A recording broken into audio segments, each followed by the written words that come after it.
qui est mon Père en Jésus-Christ, tu m'as donné la vie. Que pourrais-je faire pour t'en remercier?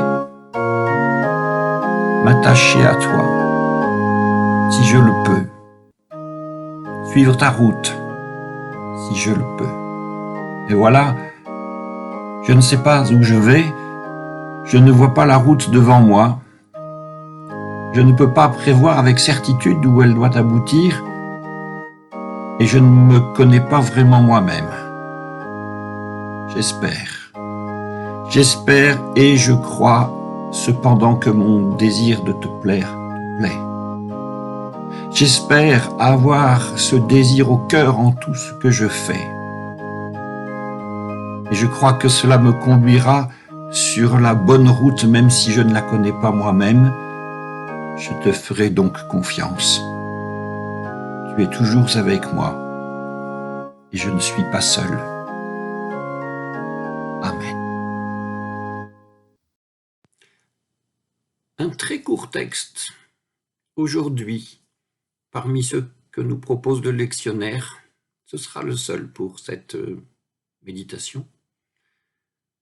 Dans les Actes des Apôtres, au 5e chapitre, 12 à 16.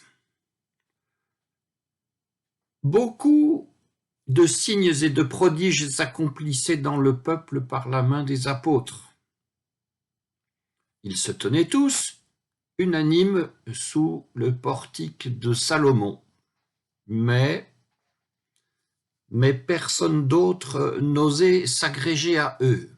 Le peuple faisait pourtant leur éloge, et des multitudes de plus en plus nombreuses d'hommes et de femmes se ralliaient par la foi au Seigneur.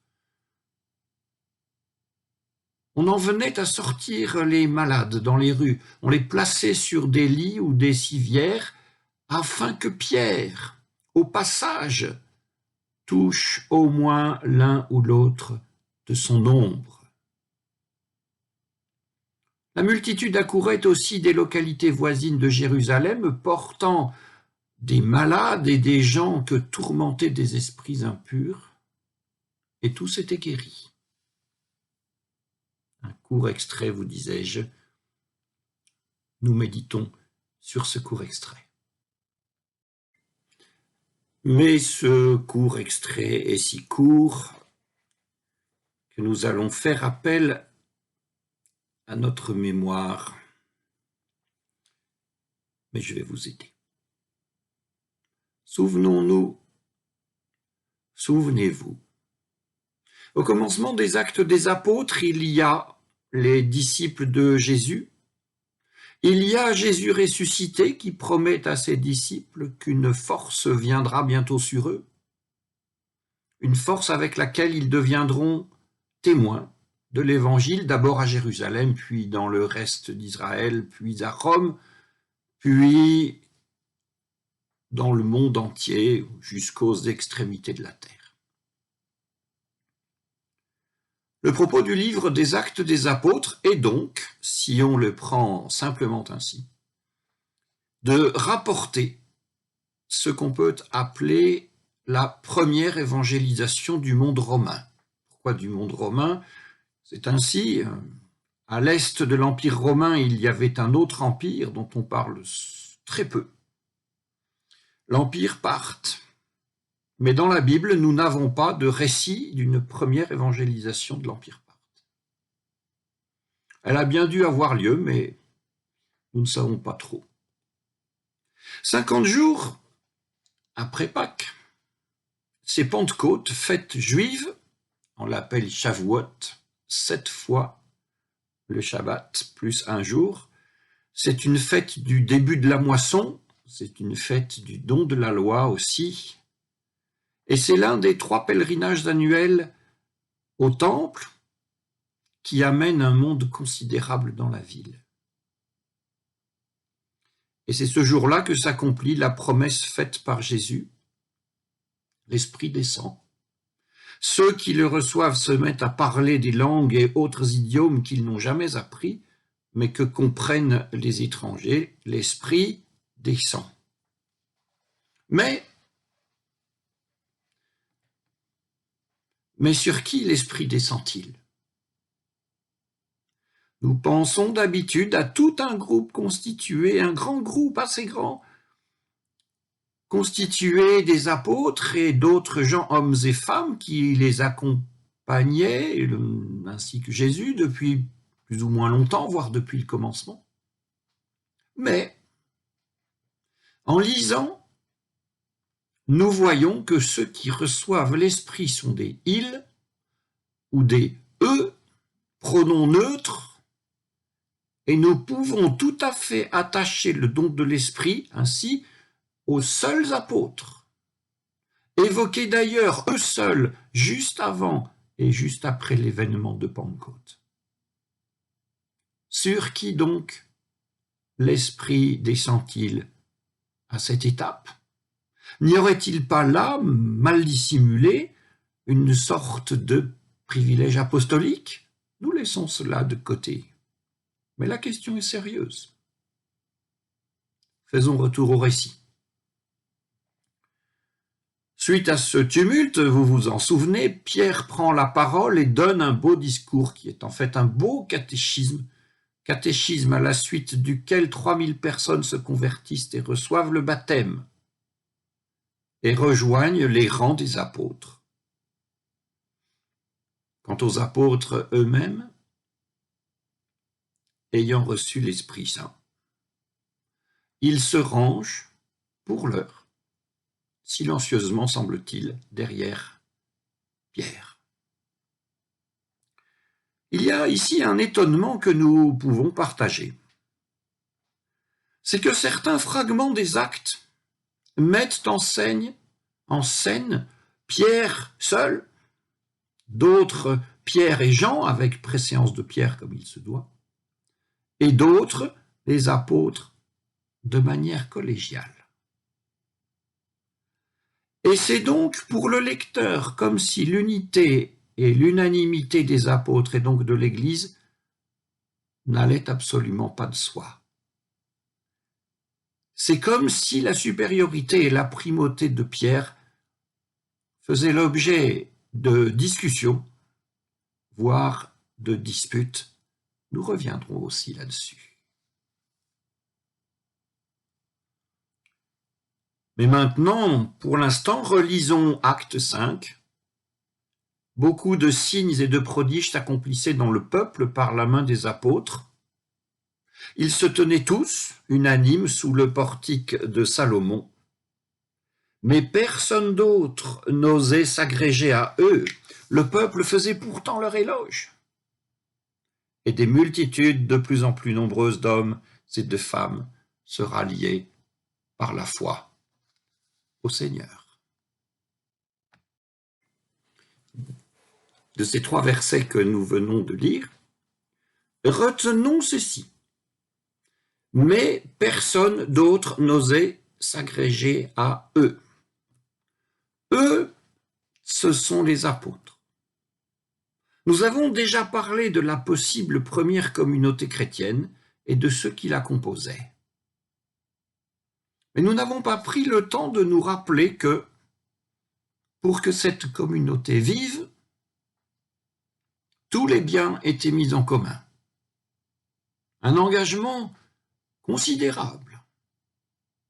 Nous n'avons pas non plus pris le temps de nous rappeler un épisode dérangeant, celui d'un homme, Ananias, et de sa femme, Saphira, qui, membre de la première communauté apostolique, avait vendu un champ et qui, d'un commun accord, n'avait pas fait don à la communauté de l'intégralité du produit de la vente.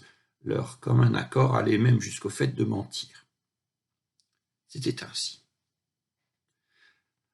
Or, Pierre, l'apôtre Pierre, extra-lucide et super puissant, les ayant confondus, l'homme et la femme furent foudroyés sur place.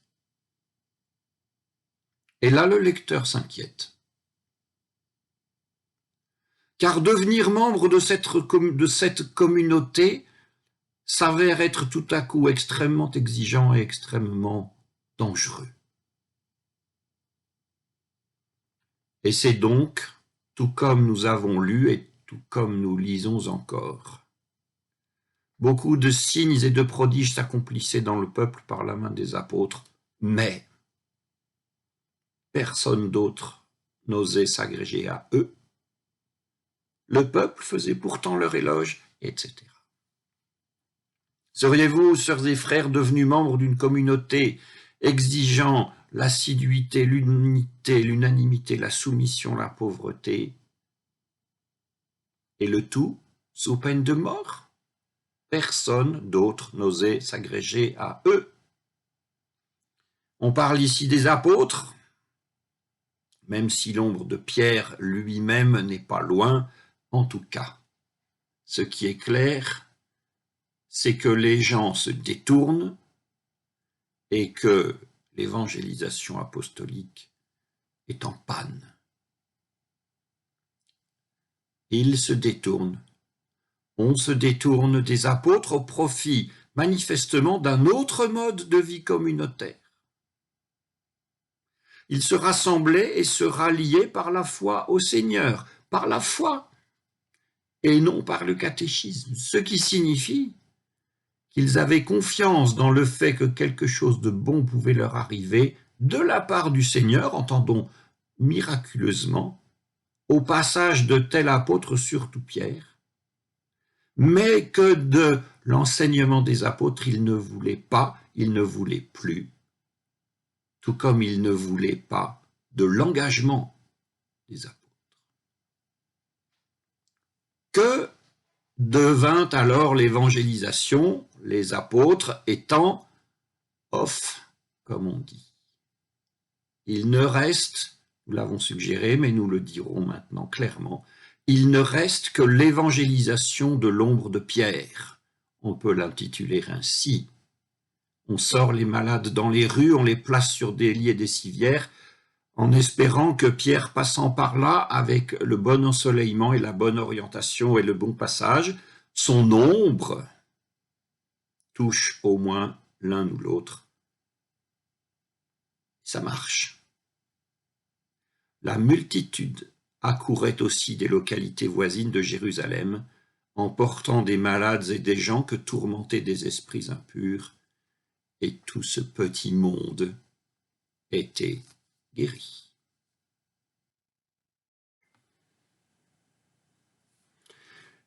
Et ainsi, dans le livre des Actes, toute une discussion va être menée, à savoir quel modèle communautaire ou disons ecclésiastique, quel modèle sera privilégié? Soit le modèle historique apostolique, son enseignement, sa discipline, son autorité, sa hiérarchie, ou un modèle spontané qui voit les communautés se former sur le mode d'une joie extraordinaire dont on partage librement l'attente et la venue. Question qui invite à lire la suite et jusqu'à la fin, parce que ça va se compliquer considérablement du livre des Actes des Apôtres. Mais, au moment où nous lisons, personne n'osait s'agréger à eux, et c'est le bout de verset dont je souhaitais parler, vous l'aurez deviné. Il trace une sorte de frontière entre une foi qui pourrait être professée mais impossible à vivre, et une foi qui ne pourrait être que vécue mais impossible à professer parce que simplement indicible. À cette enseigne, je me souviens d'un cours d'histoire ancienne qui portait comme titre « Orthodoxie et hérésie ». Orthodoxie ne désigne pas ici les chrétiens orientaux, mais les confessions de foi reçues unanimement dans les premiers siècles de l'ère chrétienne. Un cours passionnant, parce que l'enseignement avait introduit l'idée que ce qu'on professe, la confession de foi, c'est ce qu'on vit. Il faut que la foi qu'on professe ne soit pas réservée à des champions, disait le professeur. C'est pas un enseignement tellement d'histoire ancienne, mais presque un enseignement d'éthique en protestantisme. Il faut que la foi qu'on professe ne soit pas réservée à des champions, des ascètes vivant au fond du désert, ou d'autres perchés au sommet d'une colonne. Mais la foi doit rester en somme vivable pour le plus grand nombre. En conséquence de quoi, disait-il, l'orthodoxie n'est pas une doctrine qui aurait été brutalement imposée, mais au contraire une proposition de vie qui aurait été laborieusement élaborée, avec le souci du peuple, des petites gens et des grandes personnes, un souci de clarté et un souci d'unité. L'orthodoxie serait donc ainsi le beau fil de la fraternité. Nous pourrons essayer de nous en souvenir chaque fois que, dans tel ou tel office, nous serons invités à dire l'une de ces anciennes confessions de foi, en particulier le symbole des apôtres. Cette confession de foi, nous disons Amen.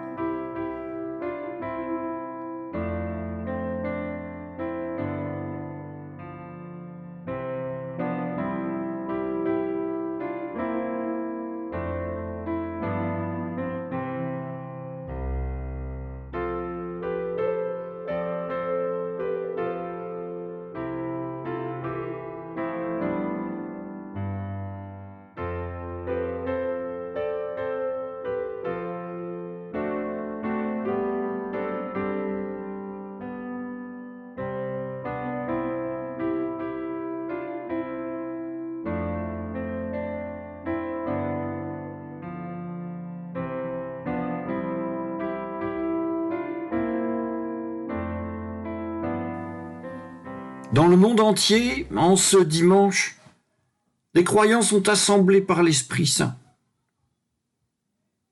pour qu'il montre aux hommes le visage d'un peuple libre et sauvé. Prions ensemble. Dans le monde entier, des hommes cherchent la libération de leurs frères pour qu'ils sachent le faire dans le respect de toute personne et le souci d'une vraie liberté. Prions Dieu. Dans le monde entier, des hommes sont aliénés par l'injustice, l'oppression, la haine ou encore le péché. Pour que leur appel à la liberté soit entendu et que leur effort soit reconnu, prions Dieu. Ce monde entier, il est tout près de nous.